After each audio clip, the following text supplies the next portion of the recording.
Right, ATK Roadrex here with another version of Attack the Track. Today I'm going to show how I initially set up any race car for an event in ACC. Alright, so let's get this started. So first we're going to go to single player and create a practice session. Pick the track and car that you want.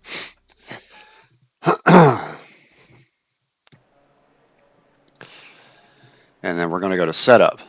So right off the bat, we're going to choose the aggressive preset. You can choose the other if you want, but this works for me. And initially going to change the ECU map down to 1. And I'm going to bring fuel down to 40. You can bring it down up or low, just and then front and rear brakes also bring down to 1. And then I'm going to save this as A for aggressive. You can name it whatever you want, but that just gives us a starting point.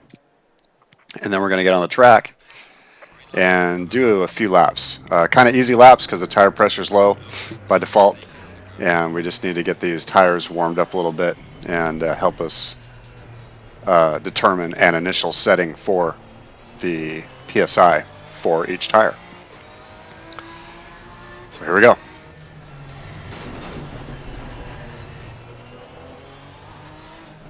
So things are feeling a little bit loose. I'm not driving very hard. And there's a section at the top of the hill coming up here. You're going to see the car jag to the right a little bit. That could be due to car handling. It could be just my position right there. That's it. Yeah, just come up and just it wants to bite and go to the right. And we may address that a little bit too before this is over. All right.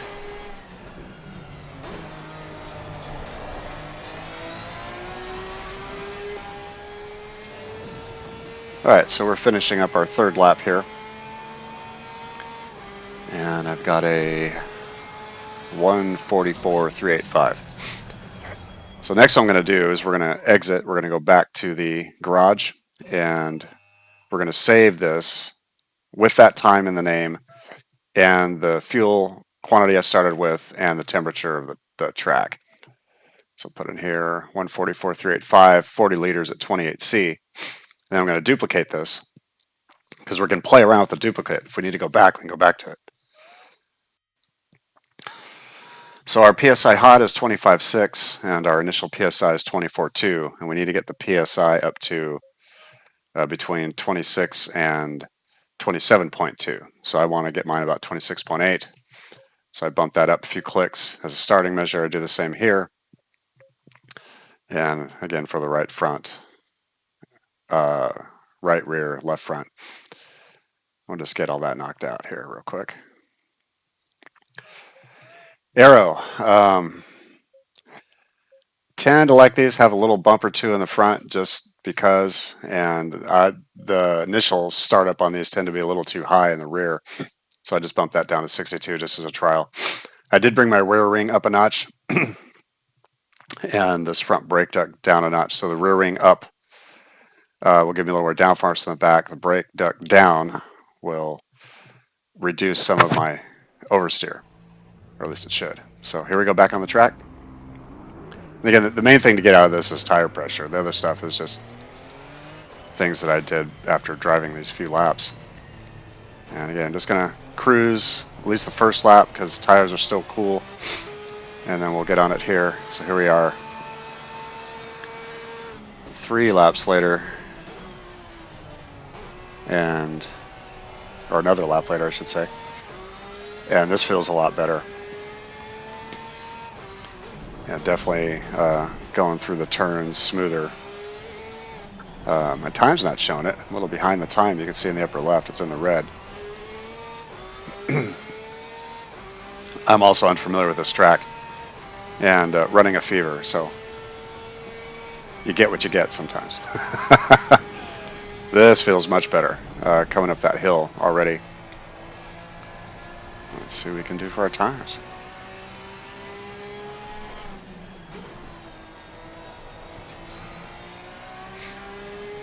Yeah, just getting a better corrected tire pressure works. I'm a little high I'd rather be more around the 26.8 range, but here I am. This is the finish of that lap. Let's see. It's at a 141.012. Let's go back to the garage and check this again.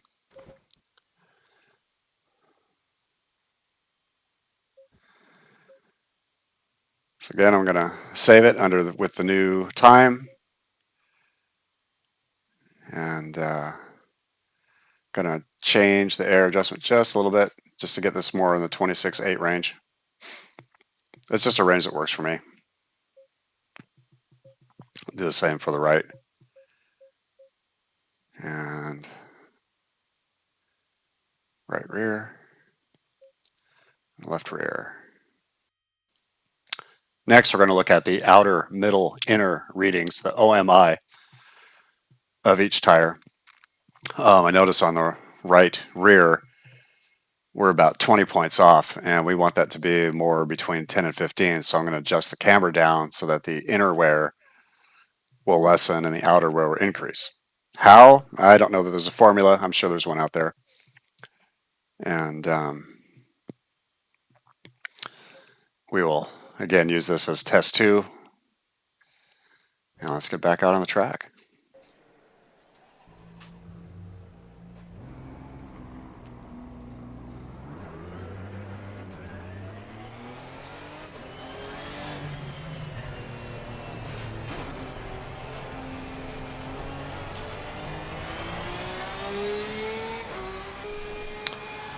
All right, so we're starting lap 6. Tire's a little warmer now, or the PSI is up too, rather.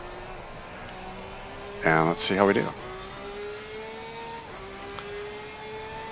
1/10 of a second off already.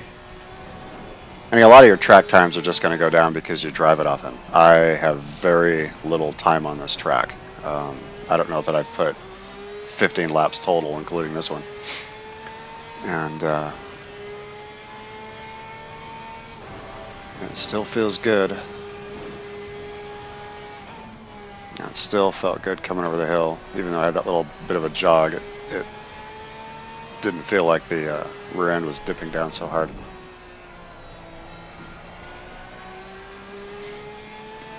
About 5/10 ahead of, whoops. Too busy watching the meter in the upper left, not paying attention to what I'm doing. I just lost a couple tenths right there.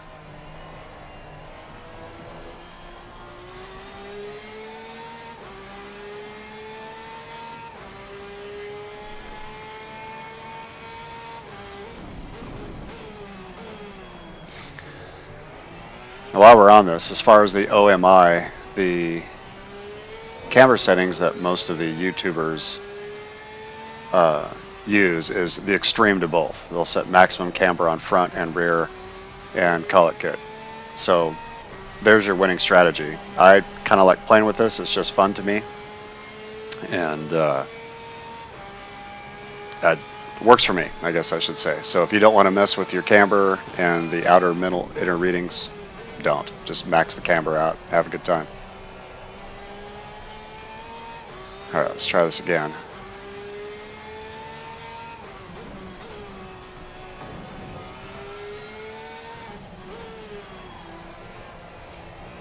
Yeah, still feels very good. Excuse me. Yeah.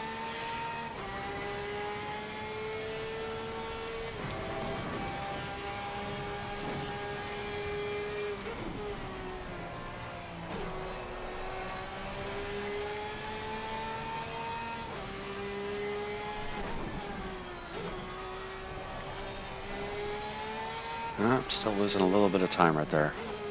It's all right.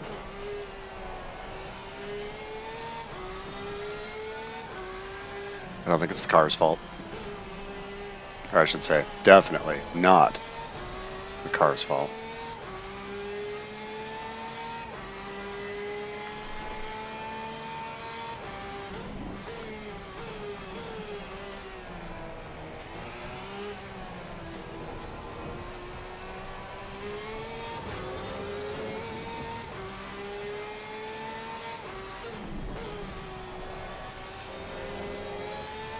Okay. Ready to finish this lap. And let's see what the new time is.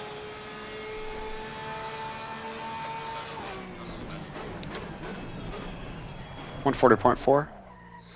Yeah, it felt pretty good. I think it got room to improve. So let's go back to the garage.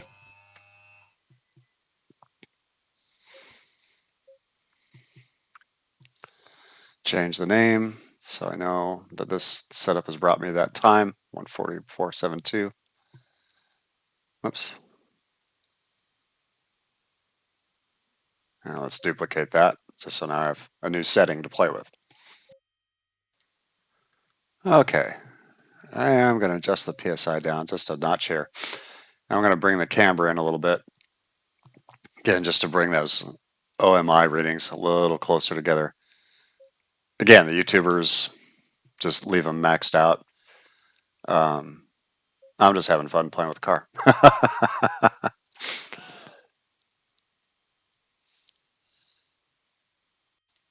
Ooh, something I forgot. Should have done this from the very first step. Bring your caster about 3/4 of whatever meter reading. Like this one's 11.2, yours might be higher or lower. But that also tends to help out some of the stability of the car, particularly if you have a higher rake, higher rear end than a front end. And yeah, I should have mentioned that, or should have performed that from the very first setting. That's just kind of a given. All right, just these a little bit. And just because my OMI is kind of drastic, it's changed with the new tire pressure. All right, let's overwrite T2. And we are ready to try this again. All right, let's get back on the track.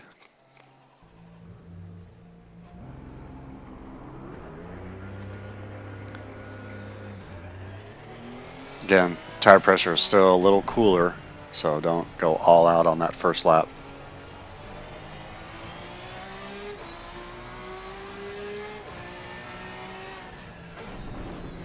Already feeling good though from that. Okay, so we just did 140.4. Oh no, that was last time.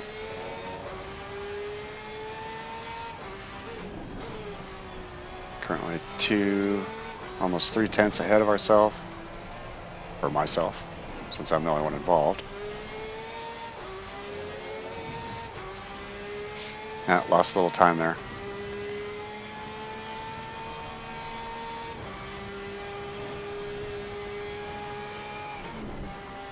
Hill still feels good. I might be able to drop that rear spoiler down to 8 again. That'd probably be the next thing that I would do. See if I can get a little more speed. If I really need it, maybe the tire pressure was enough to, or the tire adjustments were enough to make up the difference. Already 6/10 ahead. And again, that could just very well be because of practice, not necessarily tire changes, but definitely tire changes have something to do with that, because the initial tire pressure is just too low for this kind of track temperature. Still feels good.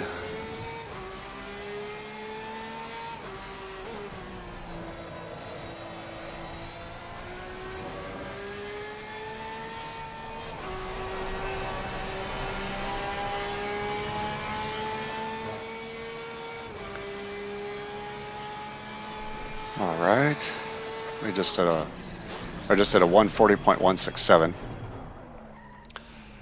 Roughly 12 laps. So again, roughly 24 minutes or so. We've got a much better setup than we started, and I'll be sure to save this with the new track time on it so I know which setup I used, and I've still got several of those previous setups to use in case I want to go back and try something again. Rinse and repeat as necessary. Now, just as a little hint, you can increase your bump stop range a little bit, and that will allow your front end of your car to dip down more under braking and give you a little more turn in, a little more oversteer. And But probably the more simpler way to do it is just to raise the rear ride height. And again, I like to keep my front ride height minimal, not necessarily on the bottom, maybe a step or two above. Like I said, you can crank this way up if you need to. I wouldn't go too much, but you'll feel it in the car. But at least your oversteer will start to increase as you raise the car up. I tend to like mine a little lower than what they suggest. You can even do your brakes. Supposedly that creates a little bit of drag on the front or rear the more you increase those numbers. But you have to watch your brake temperature. So anyway, that's it. And again, this is ATK Road Rex with Attack Motorsport International Sim Racing Team, reminding you to attack the track and not each other.